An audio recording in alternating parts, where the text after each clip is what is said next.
এই ভিডিওটা প্রবাসী এবং যারা পরিবারের বড় সন্তান আছে সবাই শোনেন। বিষয় হচ্ছে, একটা পরিবারে বড় ছেলে মানে যত ইনকাম করে দেখ তার পরিবারে কিন্তু কোনো নাম হয় না, মানে অকৃতজ্ঞ দেখায়। বাস্তব কথা ভাই। মানে বিষয় হচ্ছে অনেক কিছু দিবেন, অনেক টাকা পয়সা দিবেন, দিন শেষে তারা বলবে তোরা আমার কিছুই দিস নাই। যারা অপবাস আছে তারা কিন্তু এই কথাটা বুঝবে না, প্রবাসীরা তো এটা যে সাক্ষী, তারা তো জানে এটা। তারা লক্ষ লক্ষ টাকা ইনকাম করে, দেশে 1 টাকাও নাই। এই জন্য আমি প্রবাসী উদ্দেশ্যে বললাম। তো সবাইকে একটা কথা বলবো যে ভাই, পরিবারকে দেন কিন্তু লিমিট মতো দেন, নিজের লাইফের জন্য সঞ্চয় করে দেন।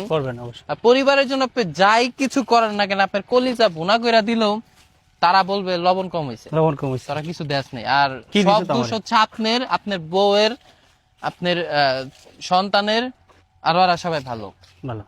তো বিষয় হচ্ছে, পরিবারের বড় ছেলে যারা থাকে না, তারা এটার ভুক্তভোগী বেশি হয়। জায়গাটা সুন্দর না ভাই? খুব সুন্দর একটা জায়গা। আর সে আমার বাসায় পালিয়ে আছে, সে পালাতক অবস্থা এখন আছে, পালাতক অবস্থায় আছে। এটা একটা মজা কথা। আমি তো কালকে দেখছিলাম, বড় ছেলেদের কোনো নামগন্ধ থাকে না। আর মেইন হইছে, হ্যাঁ, আমরা কিন্তু একটা জেন্টস পার্লার দিতেছি কিছুদিনের মধ্যে।